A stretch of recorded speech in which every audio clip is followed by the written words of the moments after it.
नुमा प्रश्न में हम लोगों को रिक्त स्थानों को भरना है ना। इसमें हम दो लगातार संख्याओं का वर्ग ज्ञात करते हैं। इस तरह का प्रश्न यदि हमारे बीच आता है तो हम इसे इस सूत्र पर हल करते हैं। A square minus B square equal to A plus B A minus B, जिसे हम एक बार इसे व्याख्या देके समझा दिए हैं। पहला को 33 स्क्वायर माइनस 32 स्क्वायर का रिजल्ट 65 होगा। कैसे होगा? तो ए प्लस बी, ए के जगह 33, बी के जगह 32, ए प्लस बी, दूसरा ए माइनस बी यानी 33 माइनस 32।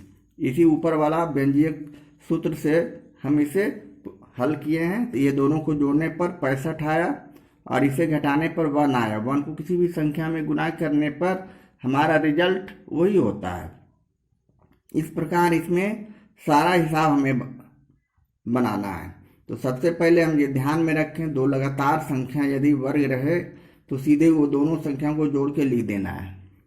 तो यहाँ 65 आया पहला में, दूसरा 25 और 24 है, दो लगातार संख्या है, 25 और 24 को जोड़ के लिख दिए। तीसरा 29 28 है, दो लगातार संख्याओं का वर्ग है, तो इसे एक बार जोड़ दिए। यहाँ रिजल्ट था, यहाँ जोड़ के सिर्फ लिख दिया गया है ना। इस तरह का हमें आंसर लाना है। यहाँ देखिए 101 और 100 ये दो लगातार संख्या हैं, दोनों को जोड़ दिए तो 201 आ गया। इसी तरह 315 314 का वर्ग है, जो माइनस करना है तो वही सूत्र पर है, ए स्क्वायर माइनस बी स्क्वायर, तो इसे भी उसी तरह जोड़ के लिख दिए। मतलब सारा हिसाब इसी तरह हमें भरना है। तो 845 844 ये भी लगातार संख्या है। हमारा रिजल्ट 1689 आया। तो ये हम आसानी से इस सूत्र पर बना सकते हैं। 10वां प्रश्न, चलिए रिक्त स्थानों को भरें।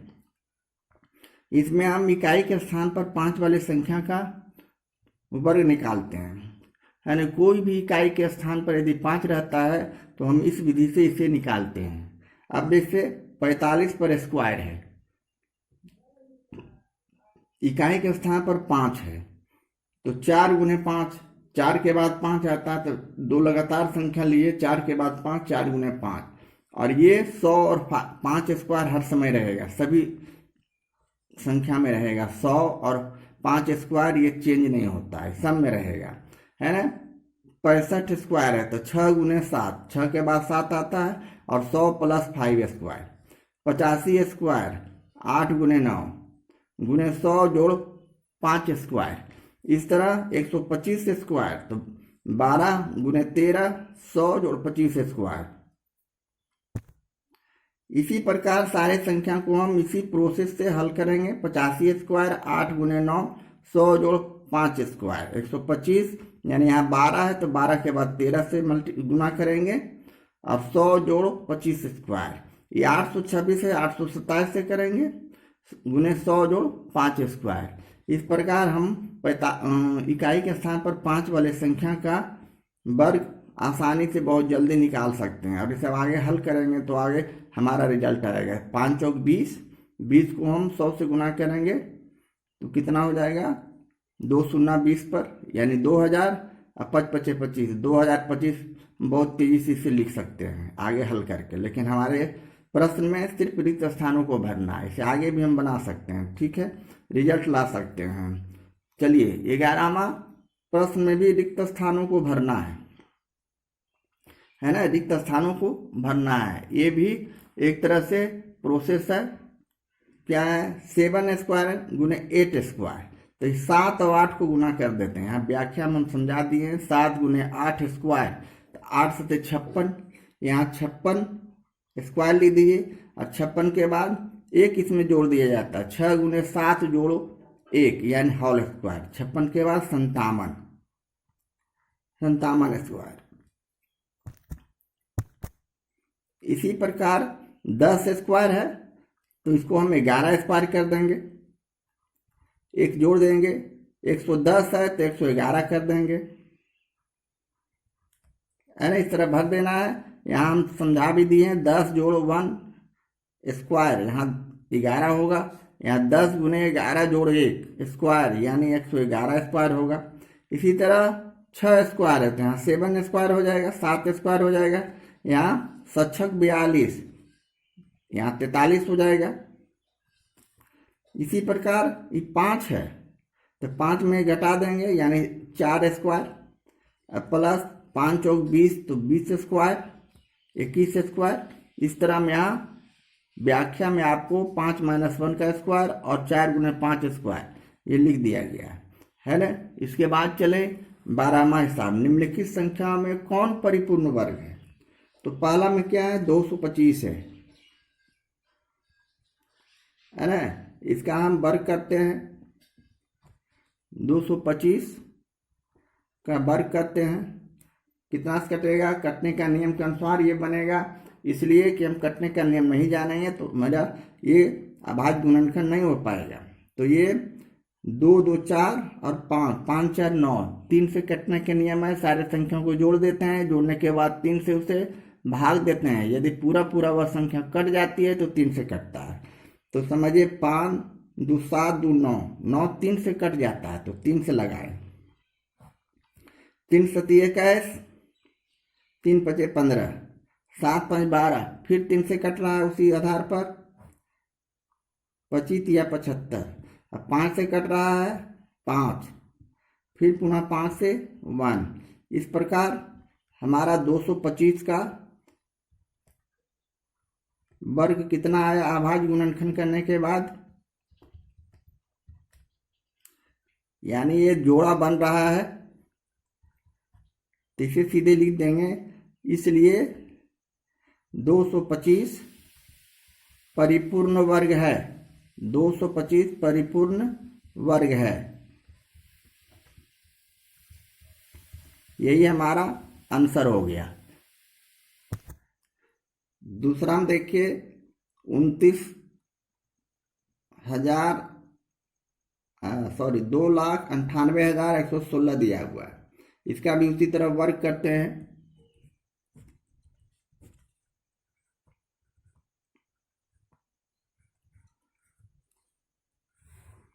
ये देखिए इकाई के स्थान पर 6 है तो स्वाभाविक है इकाई के स्थान पर 0 2 4 6 8 संख्या रहते हैं तो वो 2 से पूरे पूरे कट जाते हैं। ये कटने के नियम में हम लोग पढ़ चुके हैं। 2 से लगाए, एक मत में 2 चौक 8, 2 9 18, 0 2 5 10, 2 8 16। फिर पुनः इकाई के स्थान पर 8 है तो फिर इसे हम 2 से नहीं करेंगे भाग, 2 7 14, 2 चौक 8, 2 5 10, 2 दूनी 4, 2 9 18। अब इकाई के स्थान पर 9 हो गया तो हम इसे 2 से नहीं लगा सकते हैं। अब हम इसे चेक करेंगे 3 से कटता है कि नहीं। सारे संख्याओं को जोड़ दिए, 9 और 2 11, 11 और 5 16, 16 4 20, 20 और 7 27, 27 3 के पहाड़ा में आ जाता है ना, 3 के टेबल में आ जाता है। तो 3 से हम इसको इस तरह डिवाइड किए, 3 3 दूनी 6, 3 चौक 12, 3 8 24, 3 चौक 12, 3 तिहाई 9। पुनः हम इसे जोड़ते हैं, 4 2 6, 8 6 14, 14 और 4 18, 18 3 21। पुनः ये 3 से कट रहा है 21, 3 से लगाए, 3 8 24, 3 दूनी 6, 3 दूनी 6 के बाद 2 शेष बचा 24, 3 8 24 1। पुनः इसे हम चेक करते हैं 3 से कटता है कि नहीं। तो 8 2 10, 10 8 18 19, एक अभाज्य संख्या आ रहा है जो न 2 से कट रहा है न 3 से कट रहा है। तो हम इसको आगे बढ़ेंगे, 4 से चेक करेंगे। 4 से चेक करने के बाद भी 8 और 1 नहीं कट रहा है। 4 से कटने के नियम है इकाई के स्थान और दहाई के स्थान 4 से कटने चाहिए। जैसे 81 4 से नहीं कटते हैं। 5 से भी कटने के नियम है 0 और 5 होना चाहिए इकाई के स्थान पर, 5 से भी नहीं कट रहे हैं। 6 से कटने का नियम है 2 और 3 दोनों से कटना चाहिए संख्या, तो 6 से भी नहीं कट रहा है। 7 से हम इसे काट सकते हैं, 7 से कटेंगे। एक मत में, पुनः एक मत में 8 और 3,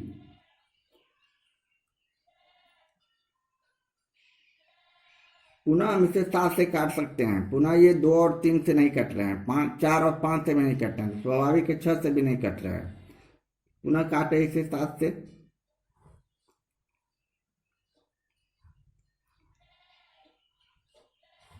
अब ये 13 से कटेंगे। हम इसका अभाज्य गुणनखंड इस तरह निकाल लिए, इसलिए लिख देंगे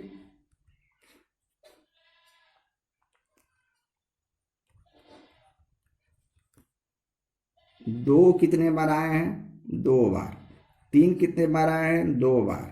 7 कितने बार आए हैं? 2 बार। 13 कितने बार आए हैं? 2 बार। इस प्रकार सबका जोड़ा लग जा रहा है, अतः लिख देंगे 2, 9, 8, 1, 6 परिपूर्ण वर्ग है।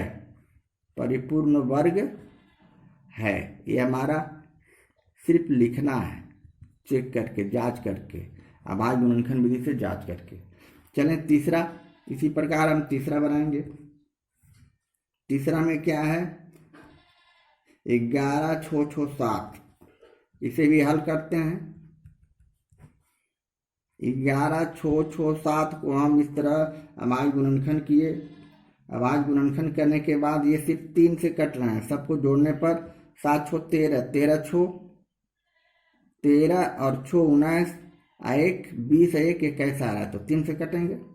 3 से काटने पर यहाँ हो गया 3, 8, 8, 9। बस अब इसका अभाज्य गुणनखंड नहीं निकलेगा, इसलिए कि ये अब बिल्कुल ही अभाज्य संख्या आ गया है, इसलिए लिख देंगे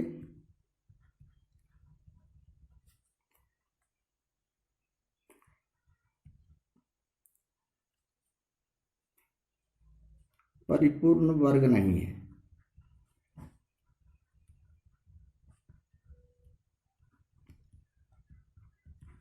इसी तरह चौथा देखें।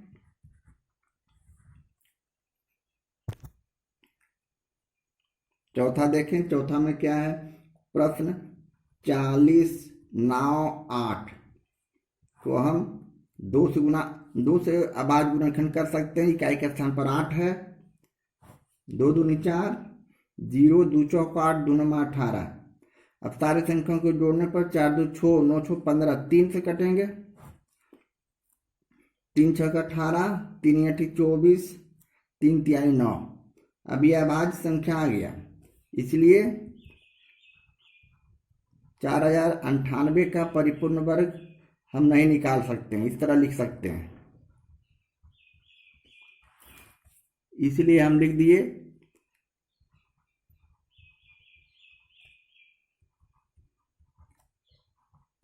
परिपूर्ण वर्ग नहीं है।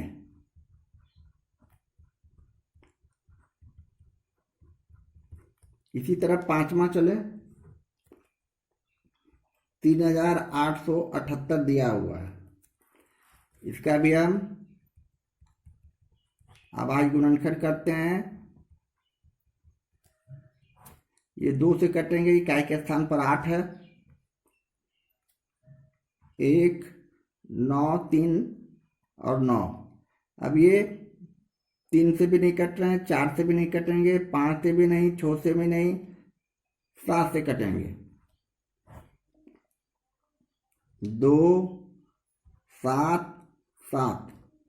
अब ये अभाज्य संख्या आ गया, इसका हम अब आगे कोई हल नहीं निकलेगा, इसलिए लिख देंगे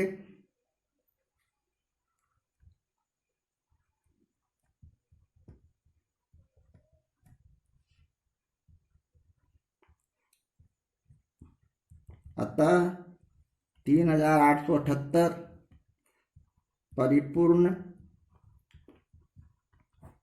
वर्ग नहीं है। ये हमारा आंसर हो गया।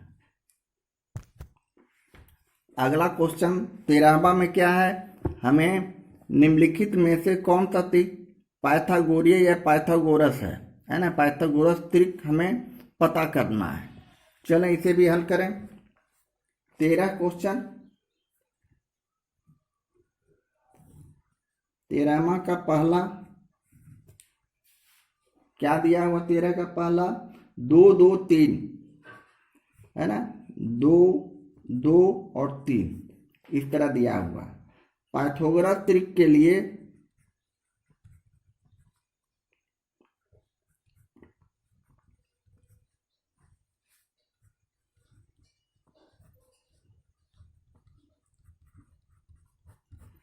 हमें ये कंडीशन होना चाहिए x square plus y square बराबर जेड स्क्वायर,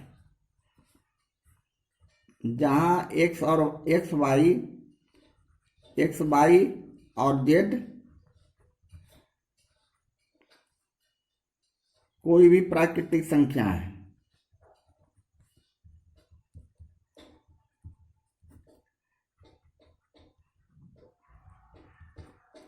है ना। तो अब हमारे पास एक्स का मान क्या क्या है, यहाँ क्वेश्चन में क्या क्या दिया हुआ है। एक्स बराबर 2 दिया हुआ है, वाई बराबर भी 2 दिया हुआ है, और जेड बराबर क्या दिया हुआ है 3। अब इसे हम इस पर हल करेंगे तो एक्स स्क्वायर यानी 2 स्क्वायर प्लस वाई स्क्वायर यानी 2 स्क्वायर बराबर जेड स्क्वायर यानी 3 स्क्वायर। अब इसे हम हल करके देखते हैं। 2 दूनी 4, 2 दूनी 4, 3 तिहाई 9, ये हो गए 8, ये हो गए 9, जो कि 8 बराबर 9 नहीं है, तो नोट इक्वल टू कर देंगे, बराबर नहीं है। अतः 2 2 3 पाइथागोरस त्रिक नहीं है, लिख देंगे। इसी प्रकार दूसरा चलें। दूसरा में क्या देखना है, 6, 8 और 10 है। पुनः उसी तरह इसे भी लिखेंगे, सारा हिसाब इसी तरह।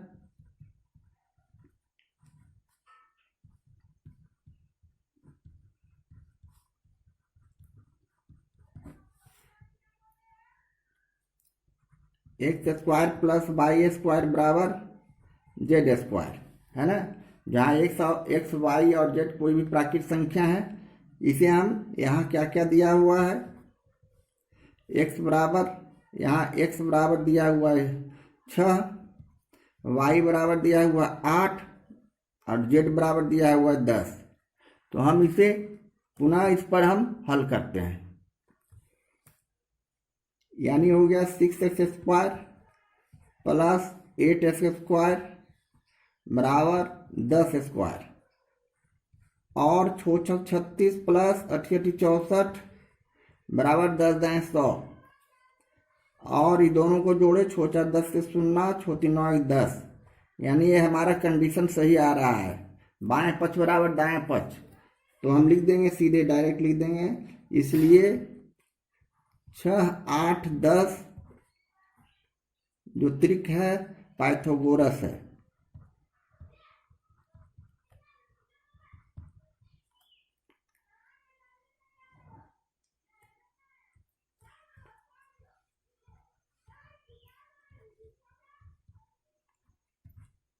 ये हुआ हमारा आंसर दूसरा का। इसी तरह तीसरा चलें।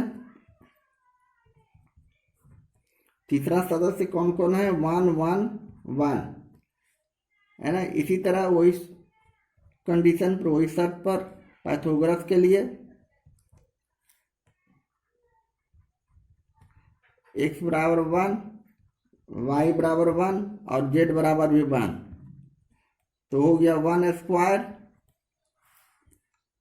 Plus 1 square equal to 1 square.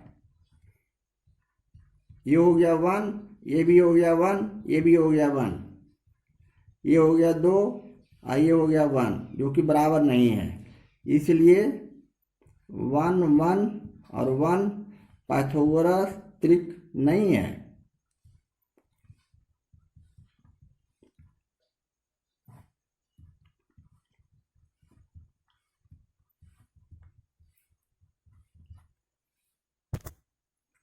चौथा में क्या है, 1 2 और 3 है ना। उसी प्रकार पाइथागोरस त्रिक के लिए x square plus y square बराबर जेड स्क्वायर होना चाहिए, है ना। तो यहाँ x बराबर कितना है 1, वाई बराबर कितना है 2 और z बराबर 3 है। तो हम यहाँ रखे 1 स्क्वायर प्लस 2 स्क्वायर बराबर 3 स्क्वायर। उसी प्रकार इसको हम हल किए, ये 1 हो गया, ये 2 दूनी 4 हो गया, 3 तिहाई 9 हो गया, ये हमारे पास 5 हो गया, ये 9 हो गया। तो हमारे बीच ये बराबर नहीं है, 5 = बराबर 9 नहीं हो सकता है, तो बराबर नहीं है। अतः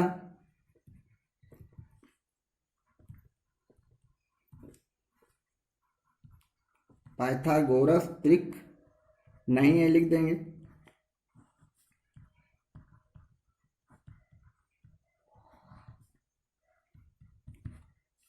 इस प्रकार हमारा ये 13वां हिसाब हल हो गया।